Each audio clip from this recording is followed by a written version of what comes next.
बघा, एका गावची लोकसंख्या 4,800 आहे. त्या गावची लोकसंख्या दरवर्षी 25% याप्रमाणे वाढते, तर 2 वर्षापूर्वीची त्या गावची लोकसंख्या किती असा प्रश्नकर्त्या विद्यार्थ्याने पर्याय दर्शवले नाही. लक्षात घ्या लेकरांनो, एखाद्या गावची, शहराची, नगराची पूर्वीची, जसं की 2 वर्षापूर्वीची, 4, 5, 10, 15, 20, 25 वर्षापूर्वीची लोकसंख्या विचारली असेल तर पूर्वीची लोकसंख्या काढण्यासाठीचं सूत्र, ह्या काही बारीक गोष्टी लिहून घ्या. पूर्वीची, लक्षात घ्या, लोकसंख्या काढण्यासाठीचं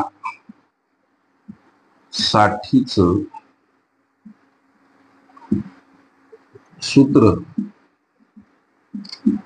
हे सूत्र पक्क पाठ करा, लिहून घ्या. पी बराबर ए, मोठ्या कंसात अंशस्थानी 1, छेदस्थानी लहान कंस, त्यामध्ये 1 अधिक आर भागीला 100 या लहान कंसाचा घात n.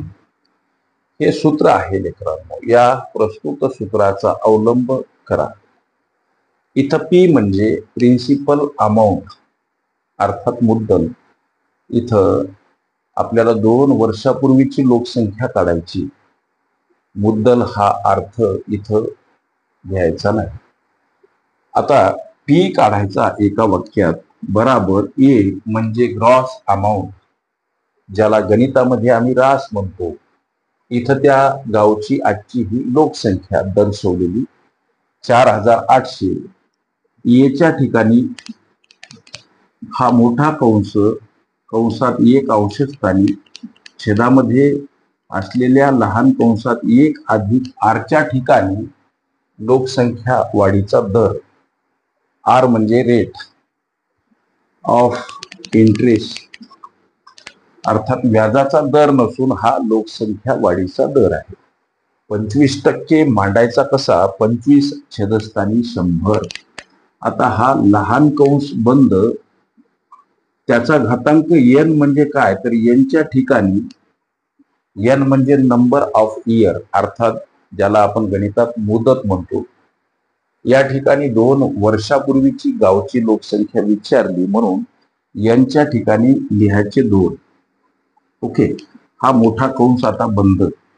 लेकरांनो लक्ष द्या, आता बारीक लक्ष द्या. या गणिताला इकडे घेऊ, एक पायरी लिहू द्या, म्हणजे संपूर्ण गणित इकडे बसेल. पी बराबर हे 4,800 मोठा कंस अंशस्थानी 1,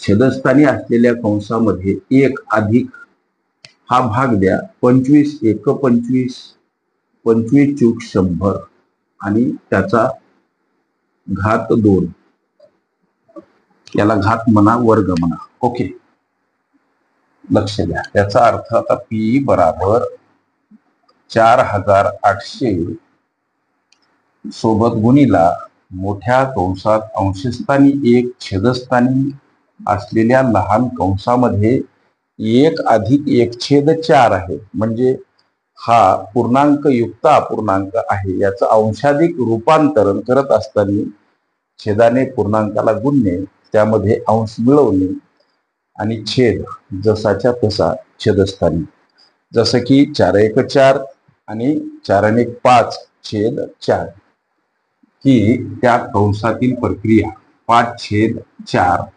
आणि या कंसाचा वर्ग म्हणा, घात म्हणा.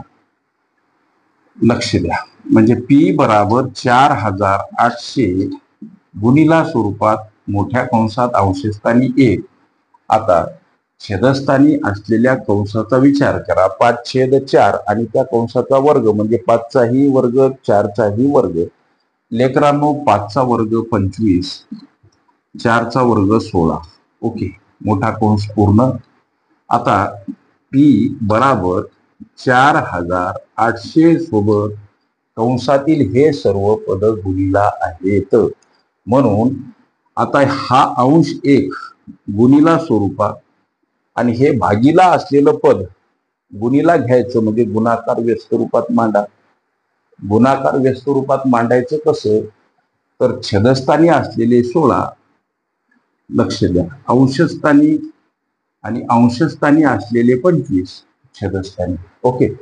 आता पी बराबर, लक्ष द्या, 4800 एक 4800 हा गुणाकार गुणीला 16 छेदस्थानी 25 हा भाग द्या. 25 एक 25 आणि आता उरले 25 आणि 5 30, 18 आणि 5 23, 230 उरले.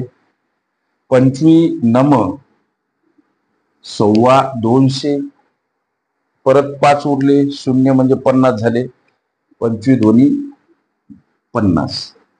पी बराबर काय, तर 192 आणि या 16चा गुणाकार. हा गुणाकार म्हणजे प्रस्तुत प्रश्नाचं उत्तर.